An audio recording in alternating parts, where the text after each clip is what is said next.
but because of the rains and a wrong turn that was taken, so it took us a little longer than what we thought it would take us. We know that when the moisture is in the air, things don't go exactly straight. They keep going right and left. So, Apparently, that happens on the road as well now, I guess. okay, ladies and gentlemen, Express Adda is not something that's very often in Ahmedabad. In fact, it's our second time in Ahmedabad. And it couldn't have been with a better guest. It's a place for an intelligent conversation, for a patient, nuanced conversation, which is, we believe, lacking in media. So we like to be a little bit different, and there couldn't have been a better sports person than Bumrah, because while researching for this interview, I watched his previous interviews. I like to do that so I know what he already answered, and I was done in like 3 hours because he's done like three interviews. So it's very rare to have him. Very excited and very happy to have him here. Um, okay, Jasprit, you've we believe you're the world's best bowler. Do you agree? See, that is something that is not for me to decide. In my head, even when I started, I would always think that I'm very good, because if I don't believe in myself, who else will? So that is what I do. But the narratives can change every now and then, that he's the best today, somebody else might be best today, tomorrow, like that. But in my head, whenever I come onto the field, I have a lot of confidence that I am good. But the word best, does it does it motivate you, or does it kind of make you feel a little bit insecure about holding on to that crown? The best. It doesn't really mean a lot to me, because at the end of the day, I love this sport, and that is why it motivates me to do well in the sport. As a child, I fell in love with the sport. I fell in love with fast bowling, and that is what I wanted to do. I never came into this sport thinking of, okay, I want this tag, I have to be known like this, and I want to reach there. I love the sport. I wanted to make my team win. I like winning. So I wanted to contribute. And if I want to contribute, I have to do a certain amount of skill that I should have. And that is how I look at it. I don't look at it the tag that now people think I'm the best. So I have to be in a certain manner. I have to play in a certain manner. That term doesn't really, resonate with me. And the fact that you've got, and Sandeep briefed me before that, uh, four run, an economy rate of four. Uh, in a format which is designed for the batsman, uh, it's quite incredible. One of the fastest to get to 150 wickets. Is even T20 cricket no longer a batsman's sport now? See, I am the advocate of bowlers, that I feel that cricket is a bowler sport, because obviously I understand that our country loves big batsmen, and fair enough. But for me, bowlers drive the game, because how we bowl decides where the result will go, and how we force the batsman, that is the place where they'll hit. So for me, bowling is something that I really like. As a child, I saw this on the television, and like any other youngster in India, wanted to be a cricketer, so I started doing that. And yes, T20 cricket is interesting, but I come from a generation where Test cricket used to come more on the television, and that was the main format. And for me, till date, it's still the greatest format, because I feel that if I do well in that, all the other formats will take care of itself. So for me, yes, I do enjoy T20. Don't get me wrong that I don't rate it, but for me, I look at myself at Test cricket, and then I'll judge myself on what I do there, not on any other format. But still, I mean, is the batsman bias an audience one? Then the guys who are not playing cricket but watching cricket, do you think the bias comes from the audience, uh, or is it something that you're fighting even internally within the cricket with the cricketing players? See, within our setup, there is no difference between a batsman, bowler, because all of us have to do a job to make the team win. So in our circle, it's not there. Now, outside people, what they like, how they resonate with certain players, and if they resonate with batsmen, they have heroes who are batsmen. So then you can't control that, right? You cannot tell people that, okay, forcefully like Oh, bowlers. of If course, they of if course. they do, they do. If they don't, they don't. So it's like that. But obviously it comes from a place where, you know, people have to get inspired by. I did get inspired by watching the television, so I did see a lot of bowlers doing well, so that resonated with me. It might not be the case with some people. They might be No, but watching batsmen. but if you see the number of all the man of the match, it's all it seems to be a bias towards the batsman, and it's more so in India, And I mean, the captain, the Indian cricket captain, the last Indian cricket captain that was a bowler was who? Kapil Dev, I guess. Yeah. Was It's Kapil been a Dev? while. Yeah.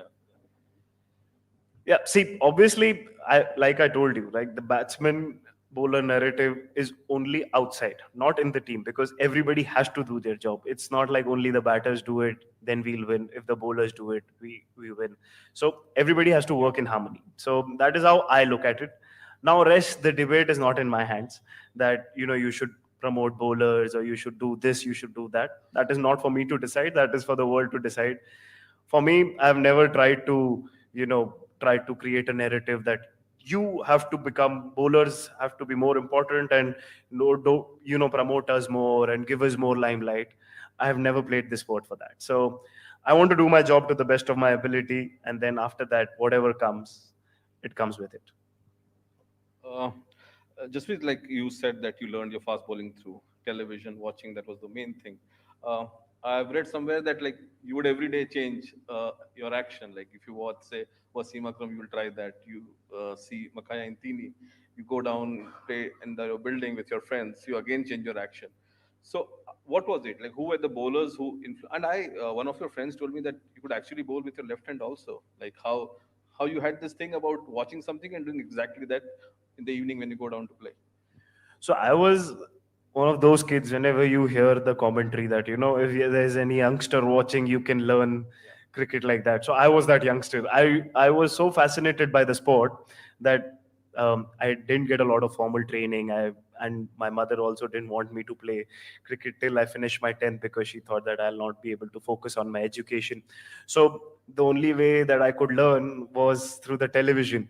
And for me, as a child, whoever takes wickets and is doing well, so I used to try and copy that, because I didn't have my own proper action. So I think that jumbled up and, became something interesting that I have now. But yeah, I was fascinated by left arm bowlers as well. I used to try and bowl with the left arm. I am ambidextrous, I can do that, but obviously there's a pace difference. Any names if you can mention, like from your childhood days? Okay, you're watching some India Pakistan and you watch Akram or any other. Unfortunately, there's no one name, because every few weeks, obviously they are great bowlers, but there's not one particular name that, okay, I'll say this is the person I saw an eye for. Today it could be a Wasim Akram, tomorrow it could be a Shane Bond, it could be anyone. It kept on changing, because the matches kept on changing and the bowlers who were taking wickets were changing. So for me, it was like that.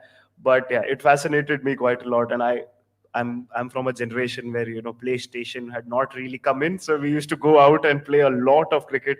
We used to play a lot of outdoor sport. So we used to do that, and I was fascinated by it. I used to keep on doing it, and I didn't realize that I'm developing a skill.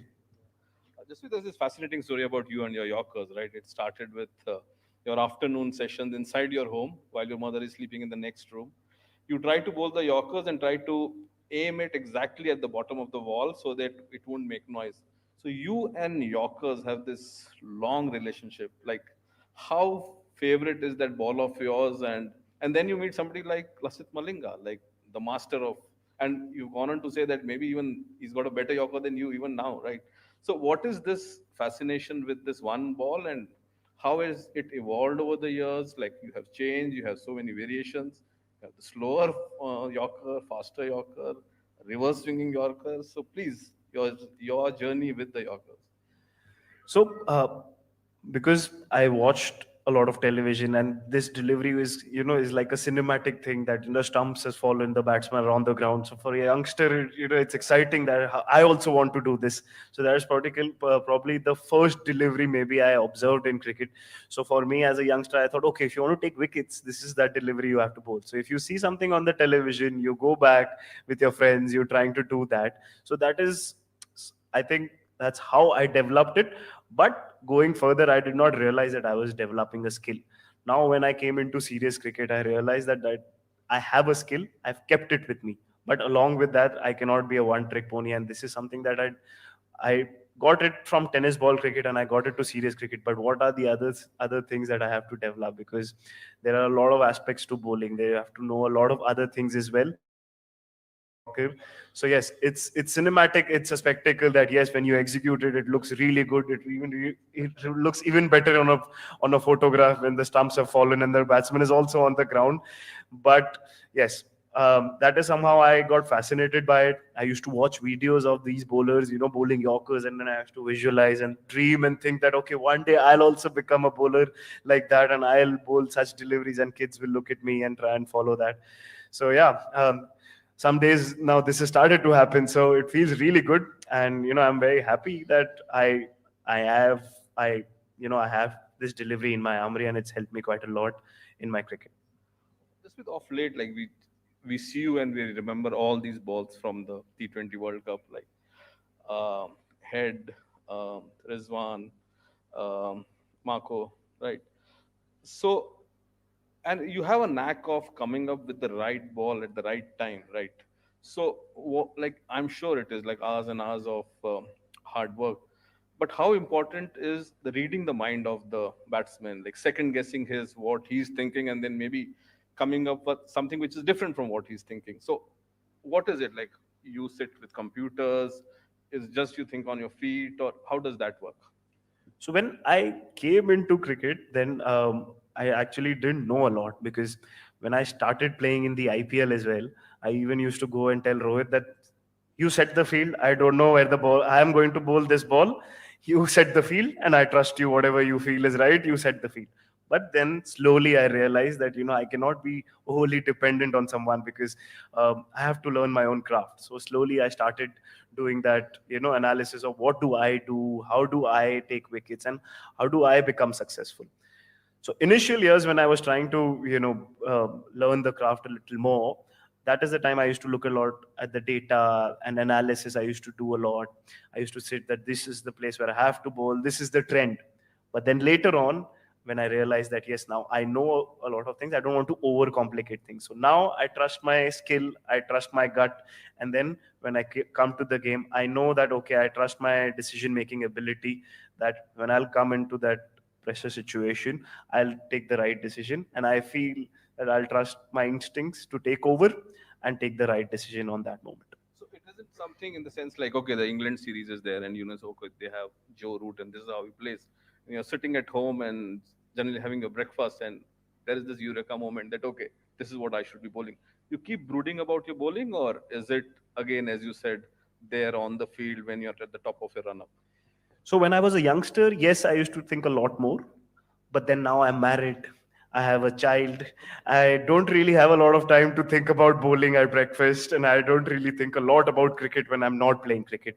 To keep myself fresh and to stay hungry about the game, I try and switch off. I don't think about cricket. We don't talk a lot about cricket. I know the perception might be that I'm very serious and I think about cricket all the time. I don't. I hardly talk about it. We talk about all the other things other than cricket. And when, as I told you, when I come to the ground, then I let the game come to me. I trust my instincts and I let it take over. And then I know I have the skill. I've done the repetition so many times in the nets when I was growing up. So then I let it come to me naturally. Just be still the reading of the human mind, like understanding the psychology of a batsman. I'm sure, like okay, like he's hit a couple of fours, and you're thinking maybe like this is what he's expecting. Like how do you train for that? How do you process that? Like to master that thing, that over reading what he's thinking. So that comes with a lot of practice. Like I told you, when I was a child, I used to play a lot of cricket and I used to do a lot of bowling in the nets because I wanted to develop skills. So when I'm developing a skill, I'm bowling against a batsman. So I come against all scenarios, right? Some days the wicket is different. Some day the batsman is playing different. Some day the ball is swinging. Some day the ball is not swinging. So I go back there that what has worked for me, what is the trend. I've played a lot of cricket now, so I've gained experience from that. What is the trend, how the situations have worked, and I observe as well. So I see the trend, what is working on that particular day. If supposedly I'm bowling second, I'm looking at the opposition team as well, said okay, this is what they did right and this is what they did not do right. So I'll try to learn from that. I try to learn by watching, and then and then that's it. Then you try to make the right decision at the right time. It's not that all the decisions will always come off. Some days you make the wrong call as well, but you try to take your chances on the probability that which of your decision will be right. So you try to play the odds that way, and then you go ahead and trust yourself, and you try to execute with the best effort that you can put. How much, you mentioned that you don't think about cricket as much as you used to after getting married and after having a kid. And I understand that. I used to wake up and read 6 newspapers. Now I'm down to three after having my he's four now, but I'm still down to only three papers. Um, so, yeah, but it seems to have improved your game, actually. The fact that you don't think about it so much. You don't think about the sport so much. It's actually improved your game. So maybe my reading of the whole situation is that uh, when you have a life and outside of the game, you have a lot of other things to think about, because our sport is so popular that you're constantly thinking, constantly trying to please the world, that you can sometimes be too intense and then you're too hard on yourself. So sometimes when all of these things take the back seat and your family is the priority at that time, you don't focus on all of those things, and you're a little calm and relaxed, and you don't try too hard. You enjoy the game a little more, because obviously cricket is very important, but family comes first. So family has to be taken care of. So in that, you're not over analyzing, not overthinking, not over complicating things. So you're nice and relaxed, and when the game comes to you, then you play with a smile, and then you enjoy the sport as much as you can. That's a lovely answer. And I want to, if I can just deviate and give a little bit of my own gyan, sorry to bore everybody. But I have this theory. I really feel like over time the world is heading to a place where in every field, not just sports, sort of we all think we need to be hyper aggressive, hyper competitive. We need to almost be bullies to win. You look at politics, look in the corporate world, and you look at sports. Uh, the gentlemanly nature of any sport, actually it's all moving towards a feeling where, yeah, you if you're not hyper aggressive, you just can't win. uh, and actually that's one thing I loved about this World Cup victory, was that it's you guys, and specifically Rohit and Dravid. These are two gentlemen, at least that's the public persona of them. They're two gentlemen, and they kind of won, their leadership won. But by and large, there is this notion that this is we're more and more moving to an era of hyper aggression, and the nice guys don't generally win. Do you feel that you're kind of against the grain then in sports in your field? So, according to me, see, aggressive notion has a lot of meanings, right? You could be calm and you can still be aggressive, and it's not that one trick thing that okay, you're aggressive, you're angry, and everything will just take care of itself. I am always of the believer that you cannot be like everyone, right? You have to understand how you are as a person.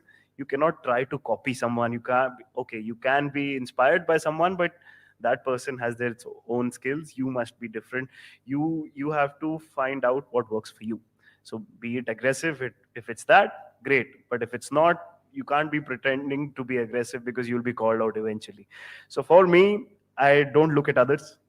Yes, when I started, I'm a fast bowler. I don't enjoy getting hit. I'm not here to give throwdowns, and the batsman can hit me all over the park, and I'll just smile and be happy. But I've found my own way, that if I become too aggressive. When I was a youngster, I had this problem that I used to get too angry, and then I used to try and bowl very fast. That never worked for me. So I realized that It didn't work for you, meaning you would lose line and length. I You would would just lose line length. I would not really bowl well, and eventually I would be not helping the team, and I would be giving a lot of runs. So I realized that okay, it's not necessary to be angry and or maybe go overboard, but how do I use it to my advantage? So I kept on playing, and I realized that when my best when my best performance comes, what is my mindset? So then I'm calm and relaxed. But yes, there is that competitive spirit to win. You're not there to just participate. So that is there, but you have to find your own way. This works for me. I did not We have a lot of characters in our team, who are aggressive, and that works for them. Who wear their heart on their sleeves. Good on them. It works for them. But I will not blindly follow anyone, and I wanted to be my individual self. So this is what works for me, and this is how I try to move ahead. That every individual is different, and your qualities will always be different. Just with you talk about aggression, I'll take you to your first test match, Cape Town, right, Table Mountain, and you're bowling the first morning, right? And finally, we have a bowler who's bowling real pace and shot and all. There was these cries from all the batsmen who were in the slips. Finally, there was somebody who was giving back to them, right?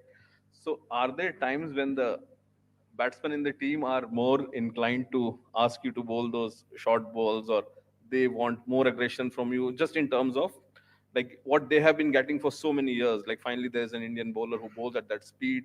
He's got a brutal bouncer also, but over expectation of bounces from you from the team at times. No, no, not really.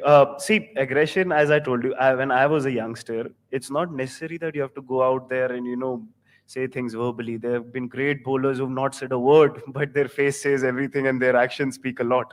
So, usually, I've not been in scenarios where I had to fight a lot. Very few and far have been the incidents, but usually people don't fight a lot with me because they think that if you try and needle that person, he'll become even more motivated. So I've never had those requests from any of the batters that purposely bowl bouncers and try and hit people. They eventually know that my competitive spirit is on and I'm not there to let the guard easy, and I'll try and make run making or the batsman feel uncomfortable without even saying things, because Right. when you know that you're in a situation where things are not going to be easy, I know I can bowl fast, so I know I can use a lot of my deliveries.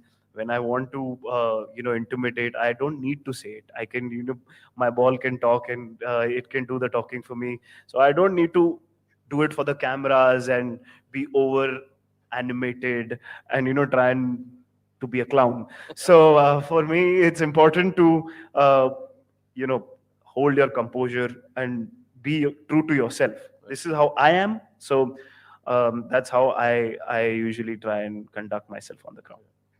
We were speaking to one of your friends, I think a story which we did, where he said that in those initial days, the tennis ball days, like in case if you hit for a four or a six, the next ball is definitely going to be a bouncer.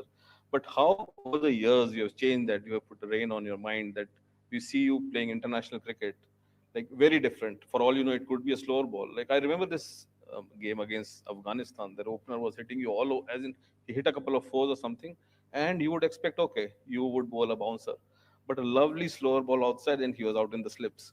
So this whole thing about keeping a rein on your mind, how important is that, and how you change over the years?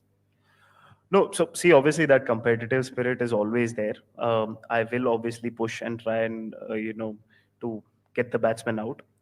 And the game that you're talking about, I know Arshdeep got hit, and then I was bowling Yeah, the yeah, second over. yeah. So I realized that what is going to work, that length ball is not doing a lot, and the ball is not swinging. So I realized that pattern from there, that this pattern will not work today. So you Right. have to be proactive. You might have to use your change of pace earlier.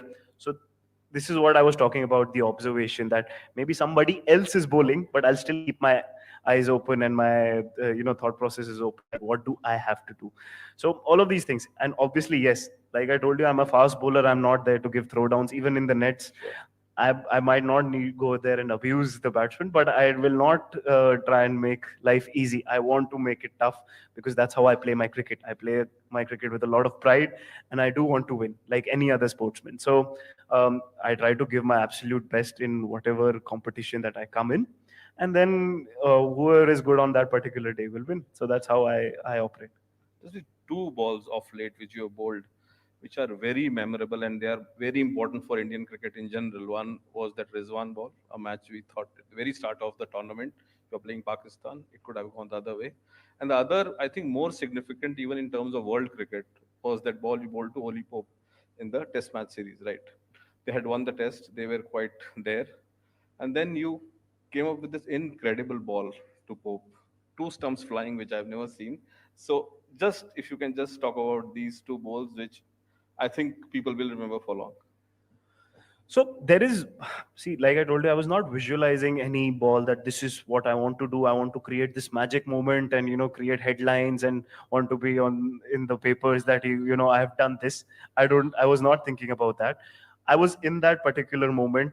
Like, it's a cliche term that stay in the present and follow the process. But I actually was in that I was focusing on how can I help the team against Pakistan, where we were playing in New York. It was a challenging wicket. It was not that easy to score runs, and there was a decent amount of help in the wicket. So we had done well. We'd bowled well, and we were creating pressure. Yes, we did not have enough runs. So in that particular moment, you understand that when I had come, I understand the thought process that he was there. If he would have hit me, then it dents the But confidence. isn't it the other way around? He shouldn't have hit you. You are the best bowler. Yeah. But You- I was thinking that Yeah. he might look to hit me, because it gives a statement, right? Absolutely, It gives a statement that if he's hit me, that I was bowling really well on that day. Right. So it would help their confidence, and then pressure would come to us. So yes, so I was trying to keep an eye that what are the kind of deliveries that are difficult to hit. So I realized that there was a little bit of seam on that wicket. So I tried to bowl that, and the wicket came, and then we created a lot of pressure and won the game.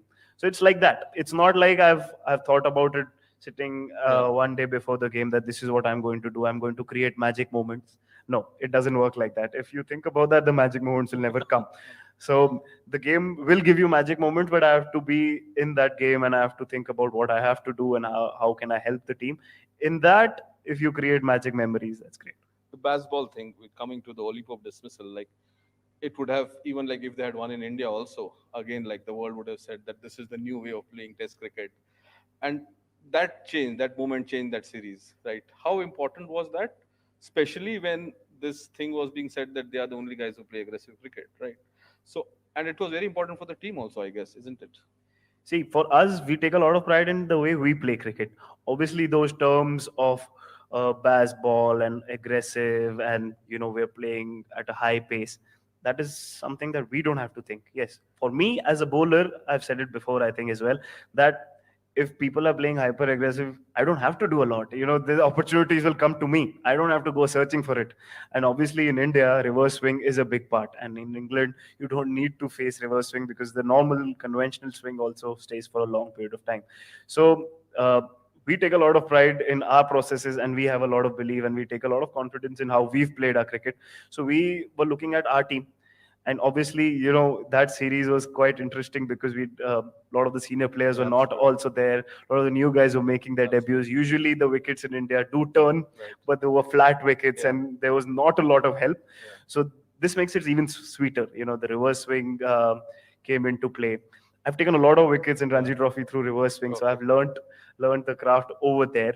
So again, I go back there. I realized that what has worked for me, and then you try to use it to my craft. How do I have to use the craft, even if it's Test cricket? At the end of the day, the wicket remains the same. It's just that the batsman changes, and whatever changes, the things that change are in your mind. So I was going in that direction. So we were very happy that that series was quite a memorable series, and how we started in that first game, that also became close, and then how we were able to turn it by the end of it. That's a special series for us. Think a lot. Bowlers are the one who plot the wickets. So why doesn't India or the general world consider them as captains? Yeah, that is something that I don't decide. I cannot go to the team and say, now you have to make me captain. I don't I don't have that much power, and it is above my pay grade. But yes, I feel the bowlers are the smart people, because they have to get the batsman out, and we're obviously always fighting the odds, because the grounds are shorter, the bats are better. I don't remember any article or any technology coming that okay, we are helping the bowlers to swing the ball a lot more.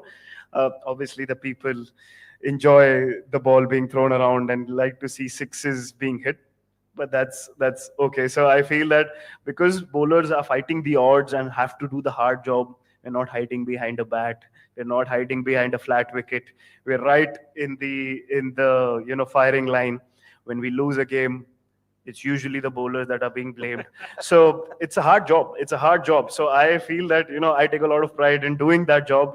It requires a lot of guts to also physically put a lot of strain on your body, and still enjoy the game and still create an impact. I'm injured. So and you get you yes you have to face a lot of challenges that come along with it. So I feel that because of all of these challenges, you always find new ways. The bowlers find different ways of succeeding, and fighting the odds make you a lot braver. So I think leadership requires you to be brave.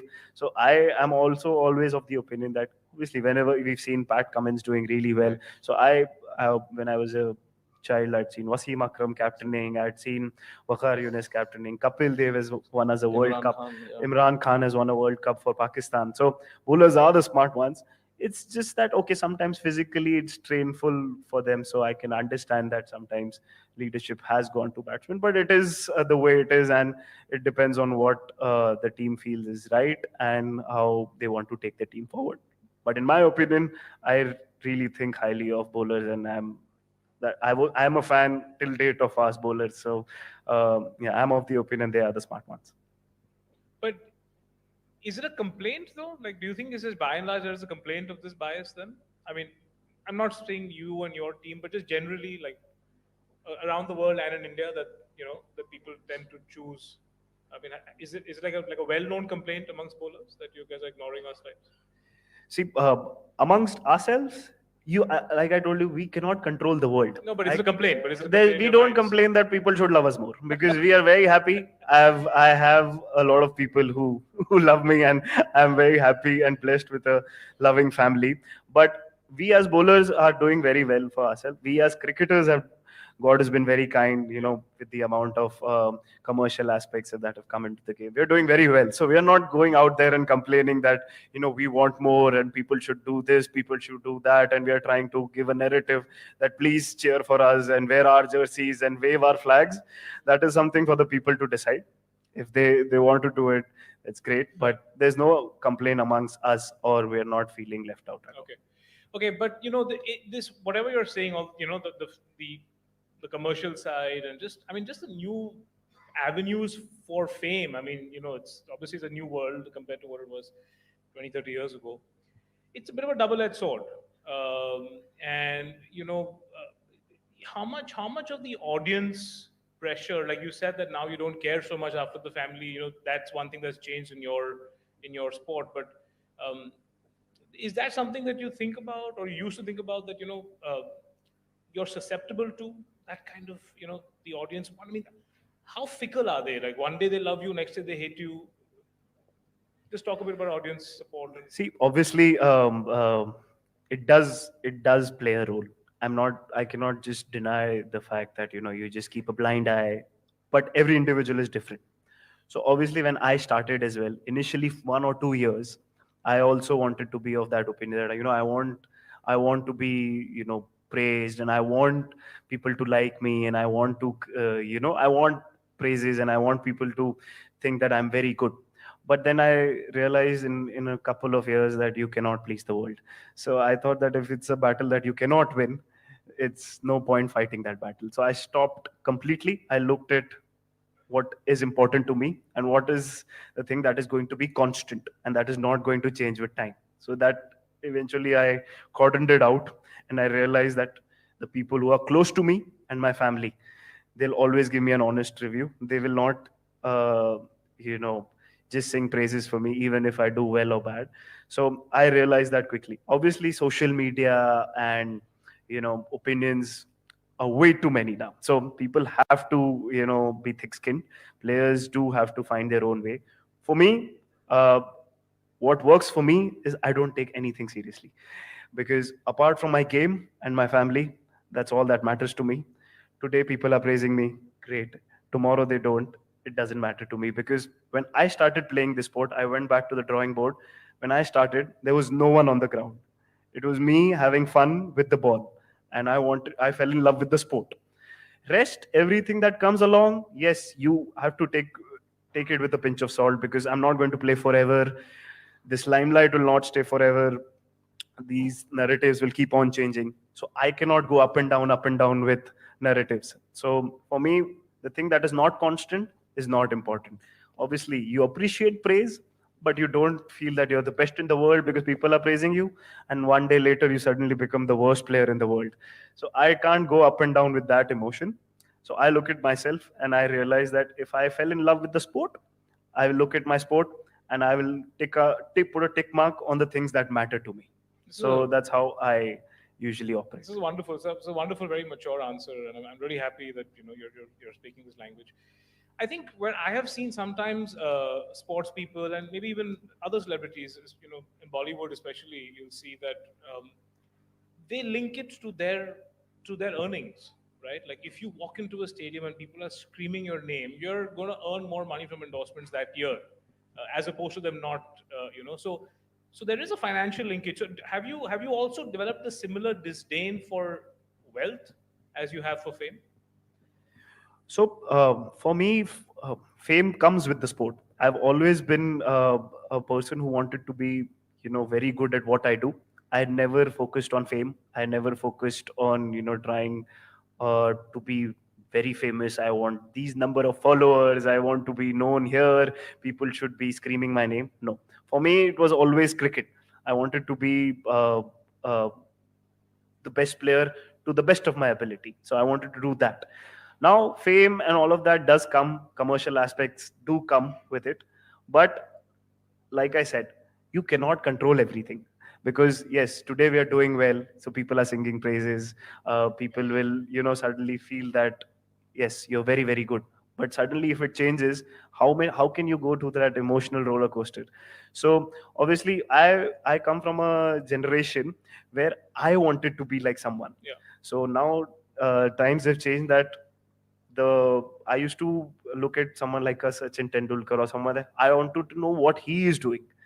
So now things have changed that people have started to Want to- dictate narratives how we should be behaving and how we should be doing. So I never really could relate to it because I was always of that opinion that people should follow me, right? I will not I will not be dictated by the world that how I should be. I will be how I want to be. If the world likes me, great. If they do not, maybe some people will not like me, but that's how I look at it. That's from the generation that I came from, that I've got certain idols that I used to look up to. So I wanted to be like them. I was never of that Yeah. opinion that they have to be how I think they should be. So that's something that has always been there with me, and that's how I still operate. But do you, because a lot of young people look up to you, obviously, young people want to be like you and the young bowlers. Would you caution them about this new world? And just like you have obviously gotten to this after some ups and downs in your career. So would you caution them that, not to link sort of their success with fame? And do you see that this caution needs to be put out? For me, the basic advice that I would give is that you cannot take everything seriously. You cannot take social media seriously. You cannot take um, the papers seriously, and you cannot take everyone very seriously, because you have to realize what is important for you. Yeah. And that is something that you have to find out very quickly, and you have to have a close circle that will keep you grounded and that will keep you in check, and tell you what is important for you. Because if you go up and down in that roller coaster, it's not going to work, and you'll added pressure. You'll keep on adding pressure. And anyway, in whatever sport or whatever profession you are, there'll always be challenges and pressure that is going to make your life difficult. So by adding this, it will make your life even more difficult. It's easier said than done. Than just we are human beings, we are social people, and we do take care of opinions. But now the world is heading in that direction where so many opinions are there, that when I was a child, I didn't know what the world thought about me. I only knew what my friends think about me and my family, and that's all that mattered. And I had a wonderful childhood, and I was very happy. So, because of so much of exposure of social media and the narratives that have started, you have to, realize and compartmentalize that there is a real life. There is something that you have to stay away from. You have to be close to reality, because there's so many occasions where people sometimes might say certain things, but that will never be spoken to you face to face. Yeah. So that means that that's not important, right? So you have to compartmentalize like that, and you have to understand what is important to you, and you'll not be able to please the world. So don't try to do that. Super. But I still want to ask you your opinion on audiences. Is the evolution of the Indian fan, are they more fickle now or are they more loyal now? It depends, right? It depends on the results quite a lot. So when so now we won, so it's been going well. But yes, obviously with time, fans will evolve as well, because you understand sport. it's not always you win, you've got followers, and if you don't win, everybody's abusing. Will give you, negative feedback. But obviously, with time, you understand the sport. As much as you start falling in love with the sport, you understand there's a lot of variable in sport. You'll not win everything. There will be good days, bad days. So I think that change is slowly coming. So that's a positive sign for us moving So forward. I must say I was a little surprised with just how brutal fans can be, and I don't know whether I don't remember seeing that growing up when we were the fans in the stand. I mean, I'm not in the stand as often as I used to be when I was in school and stuff, but I mean the kind of single just if you just look at what happened with Pandya with Hardik, it was I mean we saw scenes of him entering his home ground and the kind of and the armies that kind of come around. One is a social media piece, and now that how much of it is authentic, we don't really know all of that. But when you see sort of walking into a crowd, your own home stadium, everybody just being so brutal. I'm not going to repeat words and all that I was picking up. Did that not surprise you? See, obviously, sometimes we understand that we live in a country where emotion is really the talking point. It's an emotion-driven country, so we understand that fans do get emotional, and players are also emotional. It does affect that you're an India player, and then you are playing in India, and then sometimes your own fans are not speaking well of you, but it is the way it is. You got to take it on your chin, because how can you go out there and stop people? If you start focusing on yourself, then you try to shut that door. Obviously, it's not that simple, that just don't focus about it, don't think about it, don't listen. They are screaming and you can hear it, but then that inner circle helps you. We as a team don't encourage that. We don't promote that. We don't think that is warranted.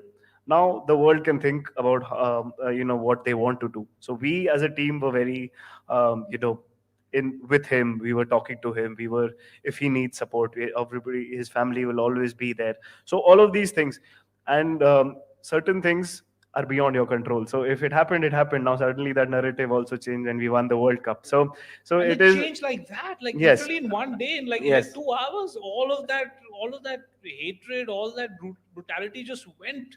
I mean, I was there on Marine Drive when you guys drove the bus through. My house was right there, so I came down with my kid. He was gone again. I mean, it was like in 2 hours. So like this is the thing that I was telling, right? That you cannot take it seriously, because again, the people are singing praises. This does not mean that it's the be all and end all. Few days later, once we lose another game, again the narrative can change. So you take it with a pinch of salt. You understand that this is how it is, and you understand that now, because we play a sport that is so popular, every sportsman will go through this, that things will go up and down. In football, you'll see fans booing people, but people take it on the best players in the world face all of these things. So this is a part of the sportsman's journey, that yes, things might happen that are not great. That's not a great spectacle. Sometimes it's not fair also, that what you're facing, but it is the way it is. We live a great life. We've got to get a lot of good things in our sport, and we are doing very well for ourselves. So all of these challenges will come, and they'll make you better if you take it in the right manner.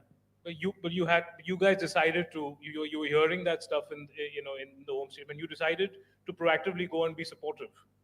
Yeah, we as a team, we play cricket. We cannot leave a man behind, and we cannot think about, okay, we're not going to think about it.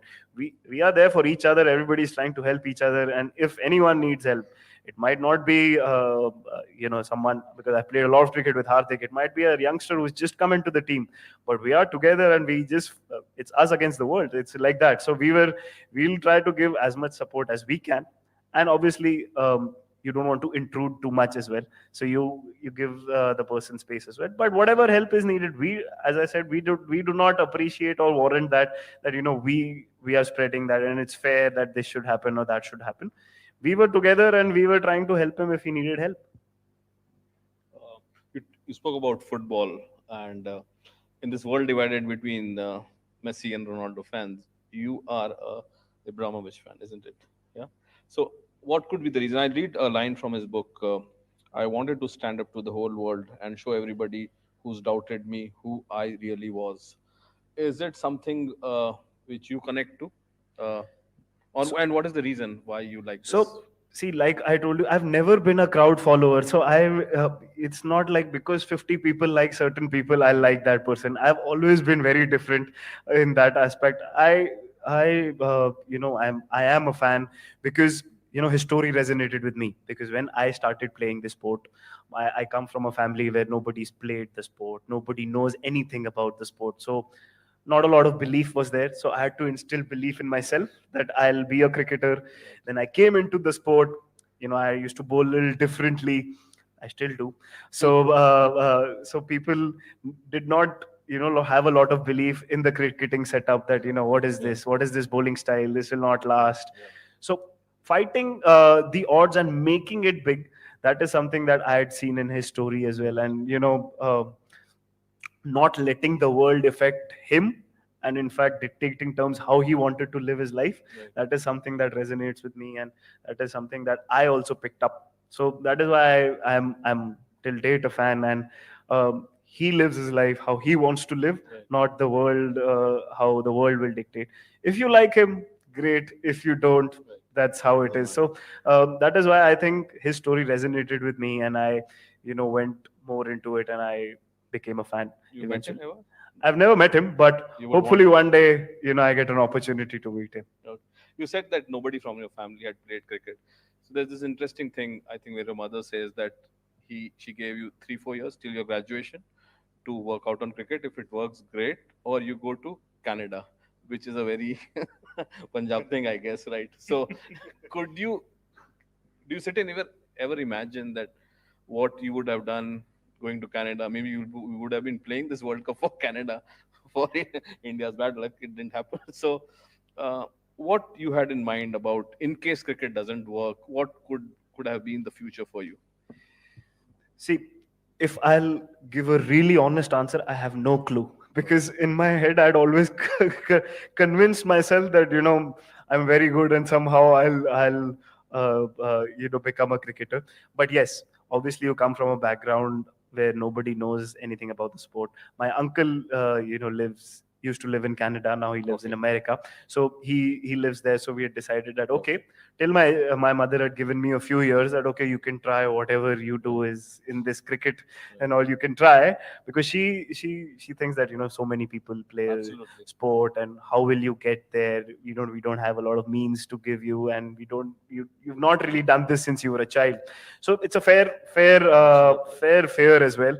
But we thought that okay, we'll give it a shot, and then probably I'll go and study in Canada and try to make a living there. So yeah, in this World Cup as well, I met the Canadian team, and they also jokingly asked me that, if you would have come here, we would have played the World Cup together. So that was a conversation that was funny to have. That now I don't think you'll even think of coming. But yeah, so eventually, I'm very happy that I could follow my passion and make a profession of that, because I'm one of the few ones that I don't have to motivate myself to go to work, or I don't have to uh, look at anything else. That I've till date, it's been common that my mother used to tell me that I have to force you to study and you have to do things. But for cricket, she never used to. She's never seen me complain. I'll get up early, do things myself, and went to play cricket. She'd not seen me play cricket, but she knows that he's diligent about that. So very happy that it worked out. I never really thought about that. What if it didn't work out? But probably it worked out for the best. But just with crazy conviction, like from a place like Ahmedabad. At that point, it wasn't famous for producing world-class cricketers. With the action of yours, so if you go back and think about your story, do you start believing in fate? You go and play that game in Pune. John Wright is sitting there. He sees you.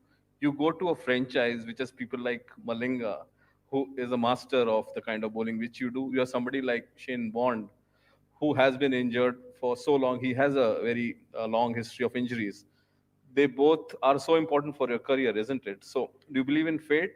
And do you think your mother was, in a way, right? Because there was no rationale in you pursuing cricket in Gujarat. See, now I am a father. I understand that thought process, that okay, suddenly you think that your son says that he wants to make a profession out of something you have absolutely no idea of, and that is such a popular sport, and so many people and so much of competition is there that it can actually be very difficult. And if you don't have a backup plan, then what do? You've got absolutely nothing to do. So I understand that fear. And now, earlier when I was a child, I used to think that she should show a lot more faith, but now I understand. I said that, yeah, your fear was valid. But yes, I do believe that to reach certain places, you sometimes it is meant to be.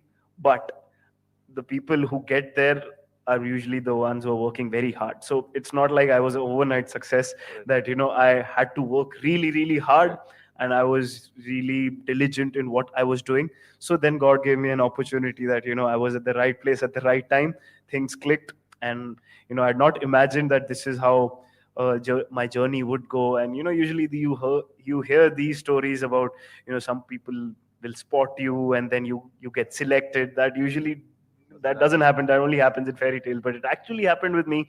That John Wright did see me, and I was a 19-year-old, having an IPL contract. So that is something that I'm grateful for, and I do realize that you have to be at the right place at the right time. But to stay there, you have to do even more hard work. So luck might get you there, but to stay there, luck will not help you. You have to be good, and you have to work hard to be staying at Yeah. that position for long. But just following up on Sandeep's question, to what degree are you where you are because of free will, and to what degree are you where you are because of destiny?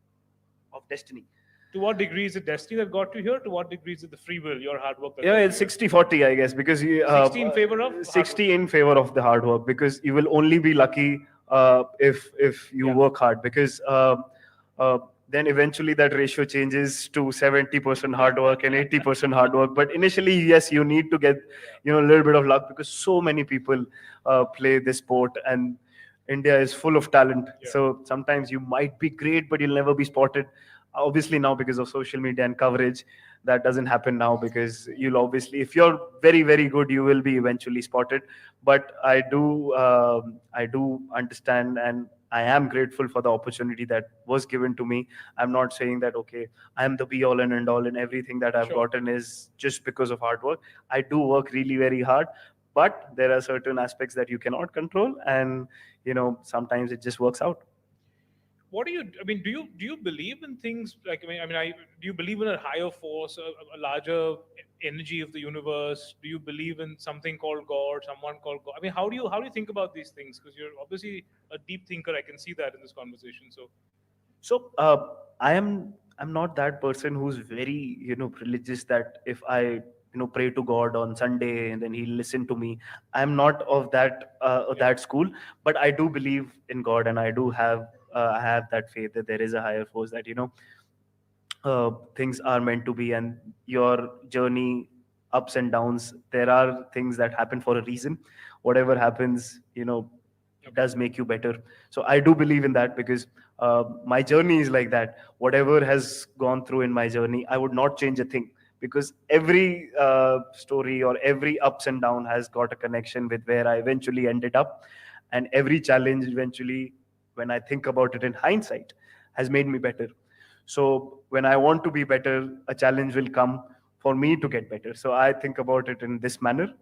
So yeah, I do have that belief that it's yeah. it's a journey, and everybody's journey is different, and it will go in a certain way it's supposed to be.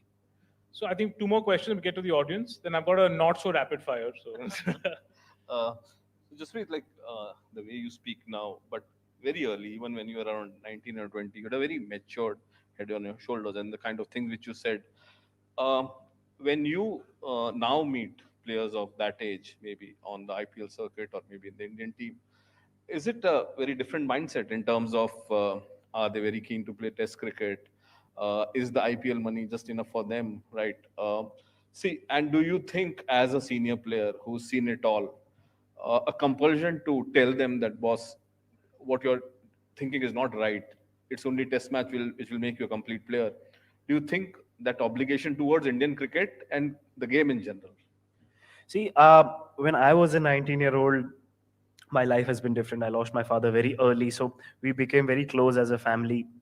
So obviously my upbringing was a lot different to others, and I was of a generation where the opinions and that money had not really come in that quickly. So it took me a lot of years to eventually it was no cash rich lottery that I just suddenly got a lot of money. So for me, my upbringing was a little different. But yes, now things are becoming different. Every year the sport is growing and the commercial aspect is becoming bigger. So we've had these conversations. It's our responsibility, because now we're heading towards becoming seniors, and there are a lot of youngsters coming in to help them if they need help, because you don't want to intrude and give unnecessary advice. So when they come to you and ask for advice, that advice will stay. Free advice nobody really cares about. This generation and any generation, we understand that. So obviously, in our Indian setup, as the conversations that I've had with youngsters, all of them are passionate about test cricket, because eventually they do realize that if you want to be known as the best in the world, and if you want that accolades, one format will not be able to give you that. So if you have that vision of becoming the best player to the best of your ability, you'll have to do it in the test format. If you want that respect, you want to have to do well in test cricket. And to take Indian cricket forward, test cricket has to be taken care of, and it is being taken care of, and players are passionate and they are quite keen on doing well there. Obviously, there will be some players that is there that they don't, if they do are not fond of test cricket, but that happens in all scenarios, that everybody cannot be on the same page, everybody cannot be having the same thought process. But majority of the players that are there in our setup and our batch are very keen on playing test cricket and doing well, not only in test cricket but in all formats, and taking care of Indian cricket and bringing more glory to Indian cricket, because that's our responsibility. When I came, there were a lot of senior players who were taking care of Indian cricket, and we learned from them. So now we are heading in that goal. Now it's our job to take Indian cricket forward and try to make a mark, and try to inspire more people, and take this game forward. And then the next lot will come. So that's how the chain goes, and hopefully that chain will stay this way, and things will, more glory will come, and things will fall into place. Just with this slightly difficult question. See, when we see you on the field, like you are not the kind of bowler who will just park yourself at long leg and not worry about the game. We see you at mid on, you're talking to the young bowlers and all. So there is this thing that you are always thinking about the game. There is this perception that maybe like giving additional responsibility to a bowler will overburden him. Maybe like he wants to focus on just his bowling. The other thing which people keep talking about is injuries. Will he be there all the time? So isn't it there a need for somebody to say, or even you to say that I can take it all?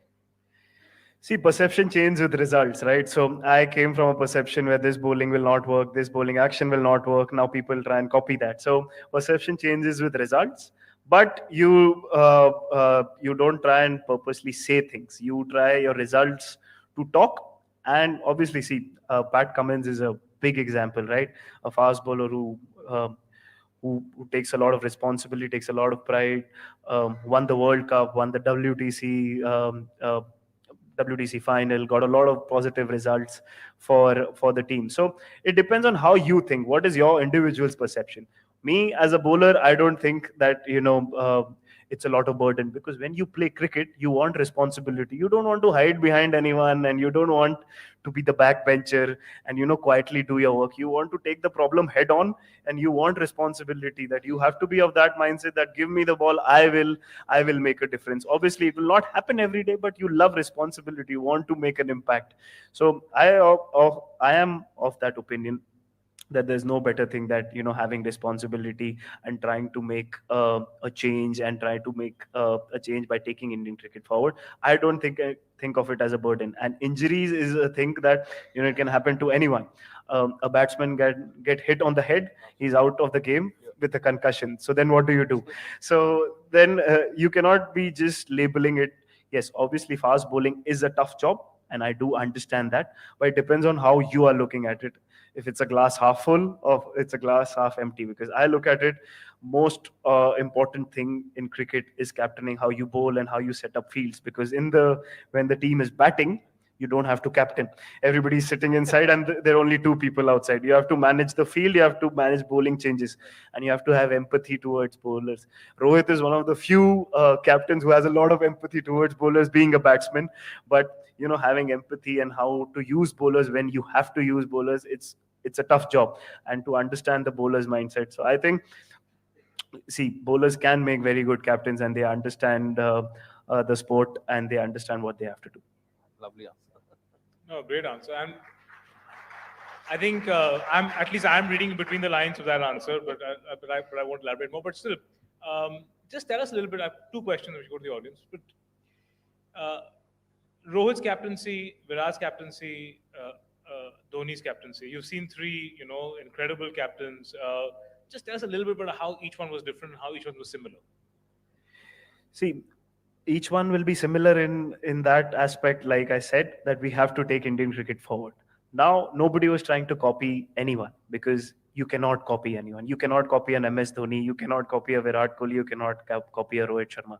So that is the beauty of it. That comparisons are great. Comparisons will always be made on the results that you get. But every individual is different. Every individual's qualities are different. So when I made my debut under MS, he gave me a lot of security quickly. So then you feel very secure. When I came to Australia, I had just taken a flight and I didn't know anyone. How do you talk to MS Dhoni first time you're suddenly playing a game you've not practiced with the team? So his way of doing things, he's one of the guys who has a lot of faith in his instincts, and he doesn't believe in a lot of planning, but he feels that he's made his plan on the go. So everyone's different. Virat's different. Virat is energy driven. He's quite passionate. He wears his heart on his sleeve. He pushed us in terms of fitness. He changed the narrative that way. Rohit has a lot of empathy, understands players' emotions. He understands what's a player going through. He'll not, obviously he's been a youngster. So everybody's qualities are different. So it's helped Indian cricket go forward. It's helped youngsters like us to, learn from everyone, rather than making a comparison that this guy was better, this guy is not good, or this guy is bad. So It's not you take better, the it's not yes, value, but it's about, everybody's yeah. everybody's different. Everybody's different, and I add a lot of value to it. So that's the beauty of it. That when leadership changes, everybody brings a different quality, and you see a different side. So I think it's helped Indian cricket going further. And even when now Virat is not the captain, he's still the leader. It Captaincy is a post, yes, but the team is run by 11 players, and you need a lot of leaders in the team, because the captain has a lot of responsibility. He might be thinking about bowling changes, he might be thinking about something else. So if he's busy, then it's my job or it's somebody else's job to help the others, keep a check on how what is happening. That's how things run. And everywhere, in wherever, in a cricketing setup, leaders are very important. So I look at it this way. And yeah, so very happy that I've had an opportunity to play under different captainship, different captains, and a different aspect always comes up. And what can Yadav and Gill learn from Rohit Sharma? What a Both Sky and Gill, what can they learn from Rohit Sharma, there's or from there's all these three? there's so much to learn, that how he's evolved as a captain, how he's obviously you'll make mistakes. Captaincy is full of mistakes, and then you get better. So he's learned from his mistake. He's open to feedback. He's not rigid, my way or the highway. He listened to everyone, but he'll then eventually filter it out and realize what works for him. Then he has a lot of empathy. Like I said, he understands bowlers as well, that sometimes when you're bowling, you feel the temptation to bowl one more over, two more overs, but you understand that you're a human being, you get tired, he needs to be given a break. How do you manage players? How do you get that atmosphere that it's a comfortable space, people don't feel shy or intimidated, so they can play with freedom. There's so many qualities that any youngster can learn. So I've had a lot of I'm grateful, and I have the privilege of playing under his captaincy for a long period of time. He's seen my journey of evolving as a player. So it's great that I've played a lot of cricket with him. I think specifically how he managed Shami's episode, and we've spoken publicly about it. And Shami had a bit of a rough patch personally. That was some incredible leadership in a very competitive space. You give him credit for that particular episode. I do not have a lot of knowledge about the Shami incident, but I can give you a feedback that even the youngsters that came in the recent England series you were talking about, that he had that instinct, that he realized that when he came into the team, how the youngsters might be feeling. So to help them, he made the atmosphere very, very comfortable. He'll take his extra effort, he'll take them out, he'll talk to them about the game, he'll try and push them that we have to take responsibility. You guys are youngsters, but still, we have to take responsibility early to make them comfortable, to take them forward, to not let them think that this is not their team. They are welcome as well over here. It's not like senior juniors. In this, juniors are not important. Everyone is equally important. So that's, I think, the biggest positive in his captaincy, that obviously he's very skillful with his individual skill, and that is, we obviously know what quality he has as a batsman. But the captaincy aspect is very, very important for people to, sometimes you cannot see all of these things, is not there on the camera, because all of these things happen behind the scenes, and all of those the work that goes in is behind the scenes. So you eventually just see the end result, but how did we get there? All of these things are very important behind The that. lovely story that you said, but your first game, you were flown to Australia, and literally nobody spoke to you until you just went onto the field, and they kind of and I think Dhoni just said, just go do what you want to do, and I'll give you the field you want. Is that, I mean, and I'm assuming that Rohit Sharma and Rahul Dravid was the complete opposite. I'm assuming that they're much more calculated, much more planned. Is that a It depends on, it depends on how the individual is. My scenario at that moment was a little, that scenarios don't happen, that you have to take a direct flight from Delhi to Sydney, and then you land and you play the next day. I don't think usually that will happen quite often nowadays. But whenever you selected in the team, so these guys will try and make them comfortable. And obviously nowadays, with a lot of exposure, people are very confident. They're not really intimidated coming into the Indian team, because they play IPL, they play with all the best players in the world. So all of these things do play a role. But yes, they're very, very diligent, and they understand the player, and then they give the feedback. It's not like one feedback or one way works for every individual. okay? One last question from me, then we go to the audience. Um, I always wonder how the Indian cricket team, how do you all have this incredible camaraderie? Which, I mean, obviously there are ups and downs, and we hear of things that happen in locker rooms, which any team, it's just natural. But by and large, the unit, the Indian cricket team as a unit, is incredibly, uh, it has incredible camaraderie. But literally, like, there is an entire country of people growing up saying, I want to be like Virat, I want to be like Rohit, I want to be like Bumrah, I want to, and I mean, literally, it takes 2, 3 games, and the internal competition is so high.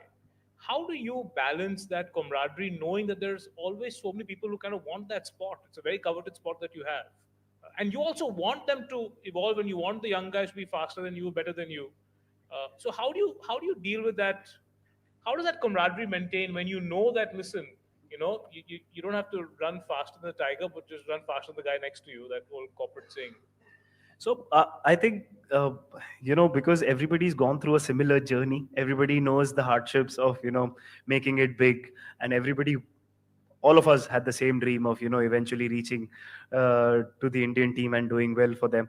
So I think that plays a big role, because we understand that we are together, right? We'll get praises together, and we'll get criticism together. So amongst each other, we cannot fight, because if we are fighting amongst each other, then it's not a team. So team sport, I think, has a big reason, is that because of the team sport, we have to be together. We have to have an individual goal, not an individual goal, but team goal, that what individuals have to do to reach that team goal. So I think that really makes a difference, because all of us are together, same journey, and then whatever we get, we'll get it together. We've never had this possible thought process in our team, that I should get this and this person should not get this, because eventually all of us think about our team and Indian cricket. So that No, is that's why I fair. think camaraderie stays. No, but I mean, I mean, how do you resist the temptation or the mental temptation for just kind of saying that, like, yeah, this new young kid who's now 21 years old is bowling as fast or faster than I used to, and then how do you resist the temptation of being threatened by somebody who's appearing like he has a potential to take your spot on the team? But then that comes with a lot of, you have to be secure as a person. If you get insecure, then you cannot play this sport, because there'll always be competition, and that is good for you, right? If you want to be pushed, you want to be challenged, and you want to keep going further. If you're too comfortable in your skin, you'll not get a lot of results. So I look at it this way, that okay, times are changing. If things somebody is coming who's very good, so it's my job to help him, and then there's a healthy competition. In that healthy competition, the team benefits. So you have to look at it this way. You cannot be insecure, and you cannot be thinking that, I have to be better than this person. You have to be comfortable in your own skin, and you have to be confident of what you do, and you have to be pushed in any field. If you're not being pushed, you'll never be utilizing your full potential. Fantastic. Okay, great. Can I? Super. No, Bumrah, more power to you. Okay, I have a long rapid fire. I really couldn't prune it down as much as I wanted to. I normally do. So we'll get to that. But can I get a quick show of hands? How many questions there are? Oh gosh. So do you mind if we take two at a time? Yeah. Okay. Let's start at the back. Can you get the mic at the back, please? Yeah.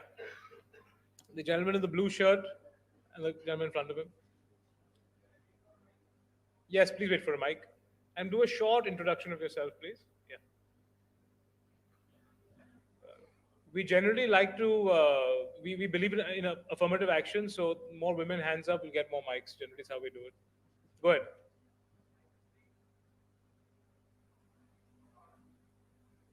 Mics on. And can the first row also get, can I see some hands on the first row as well, please? Yeah. Yes, good. Yes. Is this audible? Yes. Hi, Jasprit. Arjit here from My Bike. 2 weeks back, I was right outside your society के जसप्रीत से मिलना है. I got to know World Cup से वापस आ गए हैं. आपकी security ने deny कर दिया, but destiny has it. I'm here today, finally. Jasprit, beyond cricket, is it too early for you to have ambitions beyond cricket? How you're thinking to leverage on this? This city needs a sports icon like you. So, are there any ideas around beyond cricket in terms of impact? Just want to know that side of you. See, obviously, it's a little too early to be thinking about, what is life after sport. But obviously, I am passionate about the sport, and I would want to help the sport in the best way I can.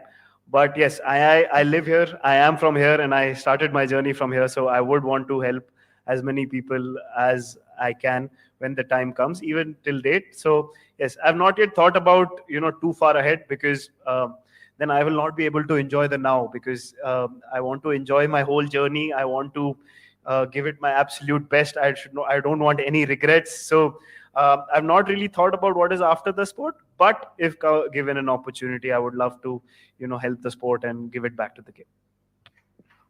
Yes, in front, please. The gentleman in the same table in front there.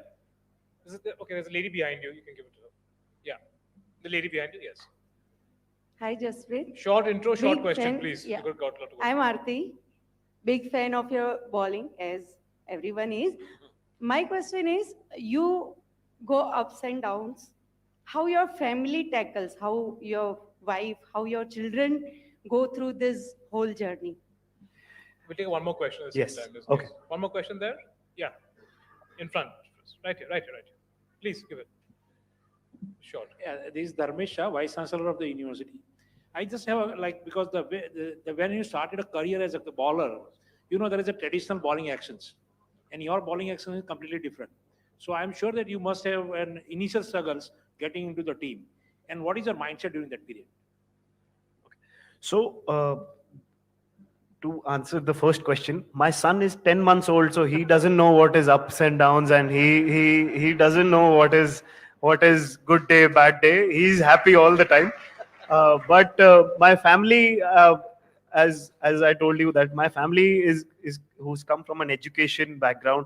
They understand how the sport works, in the sense that we've kept life very simple. At home, I'm not an India player, or I'm a test captain, so I'm not that person. At home, if my mom tells me I have to sit down and eat food, I have to sit down and eat food. I listen to my family and try to keep it as simple as possible, and not to think about it and try to take everything on my stride. Everything, as I said before in the interview as well, ups and downs will be a part of your life. If you want to grow in life, you have to go through that journey. So I take it in that aspect. When a down comes, it's come to make me better. So I think about it that way. And the good is there. You don't lose your shape, or you become crazy that you are the be all and end all. So you take everything with a pinch of salt. You accept the good times and you accept the bad times as well. And the second question was related to my action. So yes, I never really faced struggles to get into the team, but I never really had a lot of formal cricket growing up. But I always believed in my action. So I thought that it doesn't matter if people are not believing, because if I'll play on others' confidence, it will never work. So I told myself that this is how it is, and I'll try and improve and try to get the best out of this. Can we get the mic to the first row here, just to move around? I saw a gentleman here, please. Yeah, go ahead.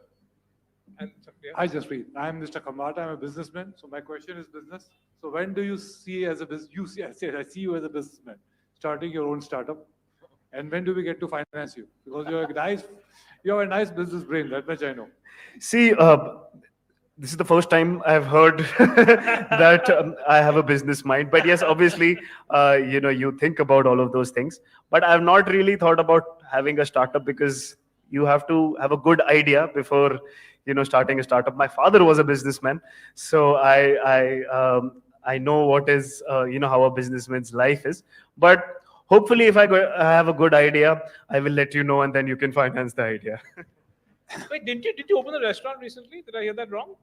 No, that's I a don't know. false I'm so story. sorry. I don't have a restaurant. But if somebody wants to gift me a restaurant, no problem. I'll take it happily. Well, I'm Bhagyesh Jha. I'm poet, author, and ex-sports secretary. I would like to know that you said there is 80% hard work and all that. How do you divide your daily routine in between family, fitness, and practice? Uh, so right now, my life is pretty simple. I don't dictate terms. My son dictates terms. We live my life according to how his schedule is, and then accordingly, I have to accommodate my commercial aspects, my cricket time. So cricket is first. Along with my family, I give time with my family, and what I have to do in cricket aspects, I look after that, and then rest of the things you have to accommodate in that. So that's how it is. Priority is family first, obviously, and then we plan our schedule according to it, and we try to squeeze everything else according to that. Go ahead. Hi, Jasprit. My name is Mitesh. I'm from Explora Vacations. My question is like, how you make yourself happy, like family and everything, and then other things? For me, the biggest happiness came when when I played for India, and my mother, because I lost my father very early, we faced a lot of struggles. But the amount of pride that she has, she's so proud of the achievements that I've gotten. That makes me really happy. Family makes me really happy. Making my family happy, doing things for my family, really gives me the best satisfaction that a person can get. Jasprit, I'll just intervene. You also have a sister, and the bond which we see in a few things which I've read also. How has that grown over the years? Because from the early days to now, I think she follows you or manages you a bit, right? So if you can just bit about the contribution of your sister in your growth. It's very important. So, like I told you that my father passed away when I was in second grade and my sister was in fourth. So we became very close as a family, because then life suddenly changed, and then you become. We had some financial issues as well. Then you humble beginnings. So then my mother started working. So we became very close as a family that we had to go through a lot of ups and downs. So that bond became stronger and stronger, and it's only grown over the years. So she obviously, now she's in the makeup industry, so she does my makeup when we do shoots. So but we as a family are very, very close, that we discuss good days or bad days. But we don't really deviate a lot, or we don't want to change ourselves too much, because we've seen ups and downs both. So we want to be as normal as we can, and live a normal life and get happy with the small achievements that we get, and move forward with life. So she's very she's not a sports fan, but she's very happy she started watching the sport because of me. And she still doesn't understand everything, but she gets very happy when I do well and people congratulate her that your brother is doing really well. Doesn't advise you on bowling? Not at all, not even a single advice. Can we aim on the first row here? No? Yeah, you're right there. And then the lady on the first round table. Yamal Vyas, spokesperson of the BJP. I don't follow cricket too closely, so please forgive me. But Anderson, I believe, played to international cricket for 2 decades, and he just retired. You are almost halfway through, little more than halfway through that. Do you intend to continue for about a decade more and be better known than him? See, I don't know what will happen after a decade, but I am not thinking about that. See, I want to enjoy whatever cricket I get. So I'm not thinking of a particular number or a particular time, but I want to give it my absolute best till my heart doesn't say no, I'm not going to stop. So that's how I look at things. Please. Hi, Jasprit. My name is Anu. I'm an author myself. Having said that, we are here as a fan. And I have a question from my son. He's in Hong Kong. And that's the reason I was very keen to kind of ask you. He sent me 3. I'll quickly ask you 2. You choose the one which you want to answer. First one, he says, what made you switch from a long run to a short run up? And the second one he's asking is, do you miss playing cricket when you were young in a gully? So you can choose whatever you want to answer. So I'll answer both. It's okay. So when I was a kid, there was a bench. So I had only that much space. So that is why the short run up was there. And when I came to serious cricket, my pace didn't really change. So I thought might as well not run so much and not put more pressure on your body. So that is why my run up is short. And sorry, what was the other question? I forgot. Gully cricket. Yes, I have the same friends. So we still play the same. Obviously, their ability to play has gone down massively. So I take a lot of advantage of that. But I still have the same friends, and we still get an opportunity. I have my own farmhouse over there. We get opportunity. We still play, and I still don't let them win. So the company is still the same. I don't miss it because I still do it. So that is the end of it. Jasprit, there is a batsman in you also. There is a batsman, but I do it out of the profession. There's no real love for batting for me because I enjoy bowling, but I don't want to be a liability. So obviously you have a limited amount of skill in that. So you try to work hard and try to help the team that, you just don't go out there and come back as soon as possible. But yes, you worked on it, and eventually I also have a test record that came with that. But I don't have a batsman in me, but I try to help the team in whatever way I can, and I don't want to be a liability. So that is why I worked hard on it. Okay, lovely. I'll take one last question and we get to the rapid fire. So any women I can see? Yeah, please. Yes, yeah, first row, please. Go ahead. We try to have equal men and women on the page, the audience questions. So. What is your opinion about the women cricket team? I'm very happy that they're doing really well. My wife is a sports presenter and she works a lot in cricket, but she's very, very passionate about women's cricket. She talks very, very highly. She gets very emotional. Sometimes when I lose, she doesn't really care so much. But when the women's team, if something goes wrong, she feels very passionate. She has a lot of opinions that, this should happen, that should happen. So I'm very happy the sport is growing. Anyone, be it a boy or a girl, they should fall in love with the sport, and the sport should take it further, and it teaches you a lot in life. So yeah, good to see and very happy to see them progressing, and I wish them all the best, and hopefully it grows even more. And equal pay, that's the big See, again, I told you it's not my decision. For me, everybody should make a lot of money. Please go ahead, and they should get everything that they deserve. Okay, lovely. Okay, going to the rapid fire, short answers, and have fun with it. Okay, the funniest sledge you remember hearing on field. It's not a sledge, but sometimes people, come smiling to me and say, "Go easy on me," and that sometimes I find funny that because are they trying to play some game or they're serious? So I sometimes don't figure it out. Okay, if there's one cricketing rule you had the power to change or modify, what would it be? That no ball free hit should go away. Okay, one thing no one knows about your wife. That when I made my debut in my first year in international, that was her first year in sports. She started as a presenter, so we started at the same time. Okay, yeah, lovely.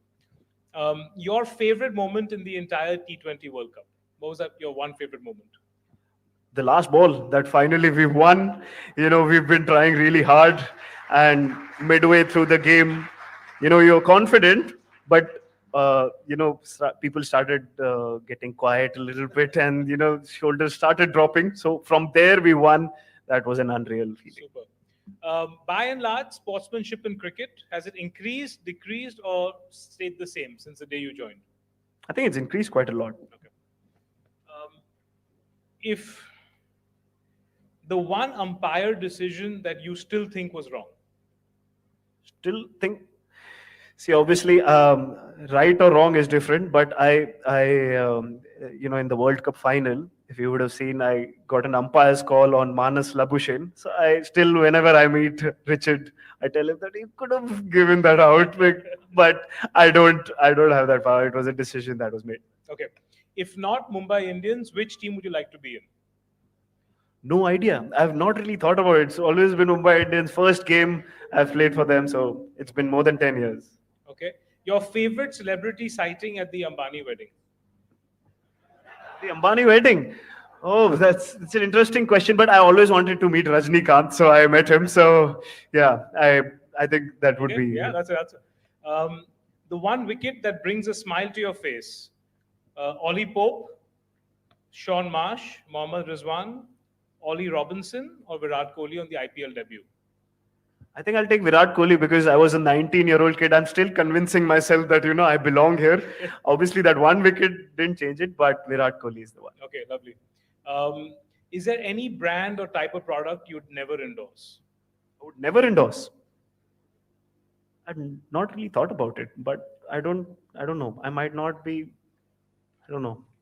Okay. If it comes, I'll let you know. Okay. I might not be doing dating apps, I think. So I think that doesn't really go with me. Okay. Energy drinks, yay or nay? Everything in moderation is yay. Okay. The last time your wife and you disagreed on a cricketing matter? She doesn't have a lot of opinions on my game, so Not your game, but on cricket overall. On cricket, Like say a DRS or a rain rule or something. no, we don't really disagree on cricket. We disagree on other things, but that is not for the public forum. Okay. The greatest Indian cricket captain ever? See, my favorite captain is me because I have captained a few games. So obviously there are great captains, but I will take my name that, I am my favorite captain. I didn't expect that answer. It was a great answer. Good answer. Okay, you learned how to bowl Yorkers from watching them on YouTube. Now, which bowler do you find yourself watching on YouTube? I don't know if anybody is watching me or not, but I know a lot of kids do watch my bowling. So No. Who do you watch? I Which bowler don't. do you watch? Now? Yeah. Now I Is there don't. any bowler you watch on? I don't watch a lot of cricket nowadays, but no one. I don't watch any. Okay. The one commentator whose commentary you look forward to: Gavaskar, Shastri, Bhokle, Hayden, or Bishop? Ian Bishop. Ian Bishop I really like. Ravi Shastri is also great, but Ian Bishop has that Caribbean. Okay. The one bowler you believe has the potential to one day be the next Jasprit Bumrah? I hope everyone becomes even better than me. I don't look at one bowler. All the bowlers, Siraj, Arshdeep, Avesh, everyone, Mukesh, please go ahead and do even better. Okay. Is the Indian cricket team overworked? Yes or no? Overworked. Overworked. Is it an overworked team? See, you have a small career. I would never say that, my stomach is full of cricket. Okay, lovely. Who was the best captain the Indian cricket team never had? how would I know if they've never captained? So that is something that I don't know. I don't have an answer to. Okay, the one thing you'd do if you were the ICC president for a day. And it would be interesting to have a T20 match with a red ball. So that would be something that would be interesting to see. What is Jasprit Bumrah scared of? Scared of? Not really thought about it, but yeah, anything that comes to my family, I'm very secure, and I'm very possessive about my family. So I think anything that comes to that. Okay. Your biggest regret? I have no regrets. Nothing. Because professional, personal? every journey, everything has made me reach here. Super. Okay. My last question. What's next for Jasprit Bumrah? Next is going home and having dinner. So that is how it is. I don't plan. I've never planned. So I don't want to plan. I'm sure that if I do everything right, something greater is there in store. Super. Thank you so much. Thank you so much, Jasprit, making the time. Thank you to the audience. It was a great conversation. Very rare one. Yeah, go ahead. Yeah. Thank you, Anant and Sandeep, for a fabulous session. May I now invite Anant to present a token of appreciation. A very special frame of the first story done by the Indian Express on Bumrah back in 2016.